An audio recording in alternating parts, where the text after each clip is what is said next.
ನಾವು FIR ಕೊಟ್ಟಿದ್ದಾರೆ, Rajegowda complaint ಕೊಟ್ಟಿದ್ದಾರೆ. FIR ಕೂಡ ಆಗಿದೆ. ಅದ್ರ ಮೇಲೆ ಕೋರ್ಟ್ಗೆ ಹೋಗಿದ್ದಾರೆ ಅವರು.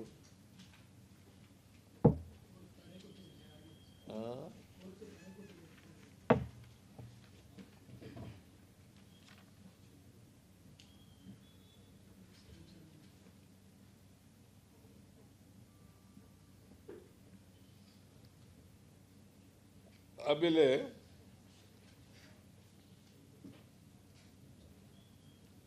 ಎಲೆಕ್ಷನ್ ಅಬ್ಸರ್ವರ್ ಇದ್ದಾರಲ್ಲ, ಅವರು ಅನೌನ್ಸ್ ಮಾಡಿ ಅಂತಂದ ಮೇಲೆ ಮಾಡಬೇಕು, ಅಲ್ಲಿವರೆಗೂ ಮಾಡಬಾರದು. ಅಬ್ಸರ್ವರ್ ಡ್ಯೂಟಿ ಈಗ ಎಲ್ಲ ಸರಿಯಾಗಿದೆ, ಕೌಂಟಿಂಗ್ ಸರಿಯಾಗಿದೆ, ರೀಕೌಂಟಿಂಗ್ ಸರಿಯಾಗಿದೆ ಅಂತ ಅಬ್ಸರ್ವರು ಹೇಳಿದ ಮೇಲೇ ಅನೌನ್ಸ್ ಮಾಡಬೇಕು, ರಿಸಲ್ಟನ್ನು ಅನೌನ್ಸ್ ಮಾಡಬೇಕು. ಇವರು ಕೇಳ್ದೇನೆ ಮಾಡಿಬಿಟ್ಟಿದ್ದಾರೆ.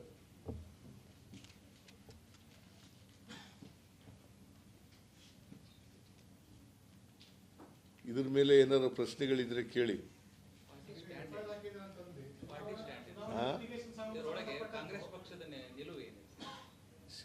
ನಾನು ಕೋರ್ಟ್ಗೆ ಕೊಡಬೇಕಾಗಿತ್ತು.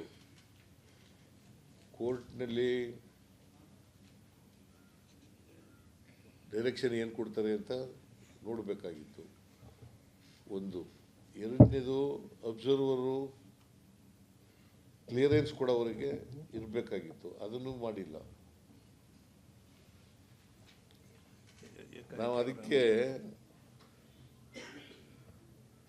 ಘೋಷಣೆ ಮಾಡಿರೋದು ಆತುರಾತುರವಾಗಿ ಘೋಷಣೆ ಮಾಡಿರ್ತಕ್ಕಂಥದ್ದು ಸರಿ ಇಲ್ಲ. ಅವರು BJP ಅವರಿಗೆ ಸಪೋರ್ಟ್ ಮಾಡಲಿಕ್ಕೆ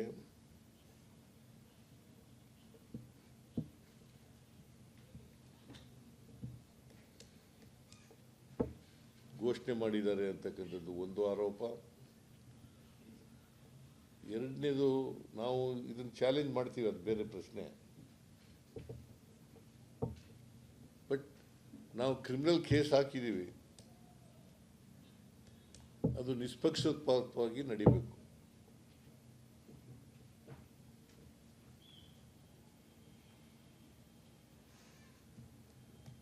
ಒಟ್ಟಾರೆಯಾಗಿ BJPಯವರು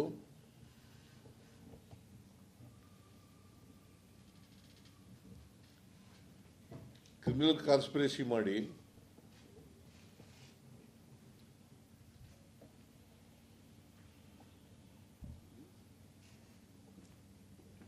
ಮತ ಕಳವನ್ನು ಮಾಡಿದ್ದಾರೆ.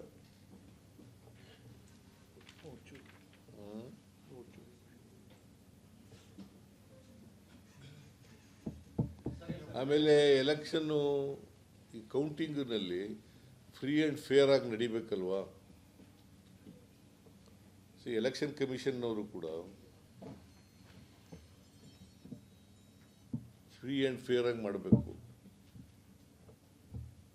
ಎಲ್ಲ ಎಥಿಕ್ಸ್ನ ಗಾಳಿಗೆ ತೂರಿದ್ದಾರೆ.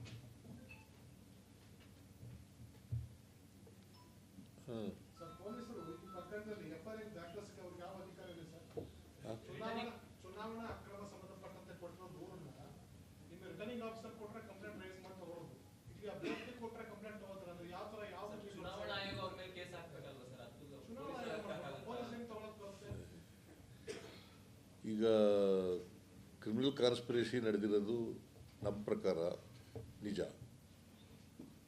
It's A fact. ಇದನ್ನು ತನಿಖೆ ಮಾಡೋರು ಯಾರು?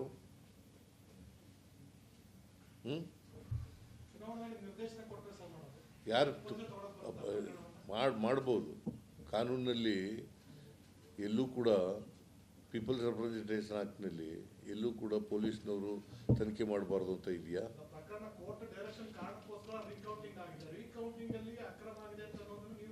ನೋಡಪ್ಪ, ನೀನು ಹೇಳ್ತೀಯ, ಇನ್ಯಾರು ಹೇಳ್ತಾ ಇರೋದು? ಚುನಾವಣಾ ಆಯೋಗದವ್ರು ಹೇಳಿದ್ರ? ನಿನ್ನ ಜೊತೆ ಹೇಳಿದ್ರ ಚುನಾವಣಾ ಆಯೋಗದವರು? ಮತ್ತೆ ನಿನಗೆ ನೋಡಯ್ಯ, ನನಗೆ ಅನ್ಯಾಯ ಆಗಿದೆ ಅಂತ ಕಂಪ್ಲೇಂಟ್ ಕೊಟ್ಟಿದ್ದೀನಿ. ಅದನ್ನು ರಿಜಿಸ್ಟರ್ ಮಾಡ್ಕೊಂಡು ಆ ಕಂಪ್ಲೇಂಟನ್ನು ಇನ್ವೆಸ್ಟಿಗೇಟ್ ಮಾಡತಕ್ಕಂಥದ್ದು ಪೊಲೀಸ್ನವರ ಕರ್ತವ್ಯ.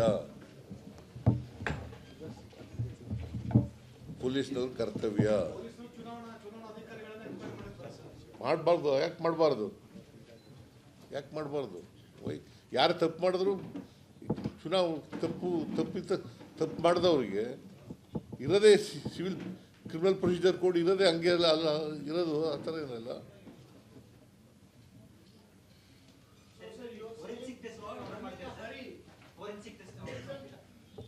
ನೆಕ್ಸ್ಟ್ ಪಾಯಿಂಟು, ಇಡೀ ದೇಶದಲ್ಲೇ ಇಂಥ ಕ್ರಿಮಿನಲ್ ಆಕ್ಟಿವಿಟೀಸು ಎಲ್ಲೂ ನಡೆದಿಲ್ಲ.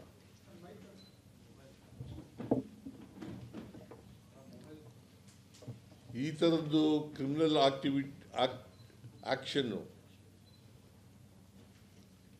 ಆಕ್ಟಿವಿಟಿ ಬಹುಶಃ ಇದೇ ಮೊದಲು ನಡೆದಿರೋದು ಅಂತ ಅನಿಸುತ್ತೆ ನನಗೆ.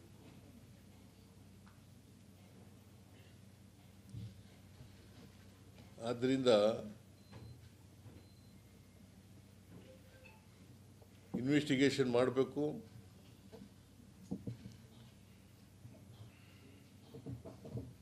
ಇನ್ವೆಸ್ಟಿಗೇಷನಲ್ಲಿ ಸತ್ಯ ಹೊರಬರ್ತಕ್ಕಂಥ ಕೆಲಸ ಆಗಬೇಕು.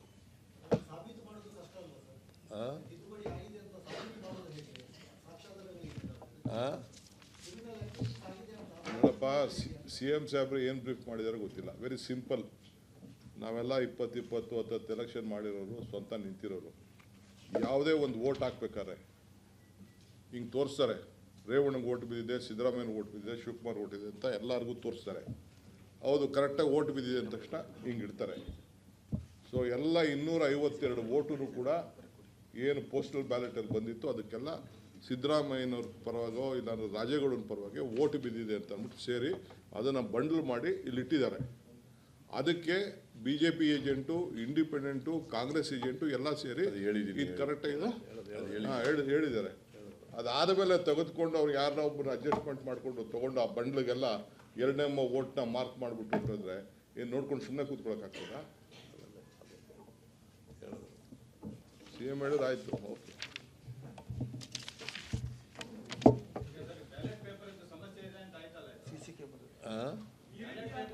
ಪೋಸ್ಟಲ್ ಬ್ಯಾಲೆಟೇ ಮಾಡಬೇಕಲ್ಲ. ಏನು ಮಾಡಬೇಕಾಗಿತ್ತು ಅಂತಂದರೆ, ಕೇಳ್ರಿ, ಒಬ್ಬೊಬ್ರು ಮಾತಾಡಿಯಪ್ಪ. ಅವರು ನೀನು ಮಾತಾಡಿದ್ದೆ. ಅವರು CC ಕ್ಯಾಮ್ರಾ ರೆಕಾರ್ಡಿಂಗ್ ನೋಡ್ರಿ. CC ಕ್ಯಾಮ್ರಾ ರೆಕಾರ್ಡಿಂಗ್ ನೋಡ್ರಿ. EVM ಸರಿ ಇಲ್ಲ ಅಂತ ಅಂದ್ಮೇಲೆ ಬ್ಯಾಲೆಟ್ ಪೇಪರ್ಗೆ EVM ಸರಿ ಇಲ್ಲ ಅಂತ ನಾನು ಹೇಳಲೇ ಇಲ್ಲ. EVM ಮಾಡಿದ್ದಾರೆ ಅಂತಲ್ಲ, ಆಮೇಲೆ ತಿದ್ದಿರೋದು. ಪೋಸ್ಟಲ್ ಬ್ಯಾಲೆಟ್ ಎಲ್ಲರೂ EVM ಮಾಡೋಕ್ಕಾಯ್ತೈತೆ? ಸುಮ್ಮನೆ ಯಾರಿಗೋ ಕೇಳ್ದಂಗೆ ಕೇಳ್ತಾ ಇದ್ದೀರಲ್ಲ ನೀವು. ನಾನು ಈ ಪರ್ಟಿಕ್ಯುಲರ್ ಕೇಸ್ನಲ್ಲಿ ತಿದ್ದಿರತಕ್ಕಂಥದ್ದು ಕ್ರಿಮಿನಲ್ ಕಾನ್ಸ್ಪಿರಸಿ. ಅವರು ಜೀವರಾಜು ಕ್ಯಾಂಡಿಡೇಟು ಅವ್ರು ಸೇರ್ಕೊಂಡು, ಸರ್ಕಾರ ಸೇರ್ಕೊಂಡು ಮಾಡಿರ್ತಕ್ಕಂಥದ್ದು. It's a criminal conspiracy. It is a vote ಡಕಾಯಿತಿ.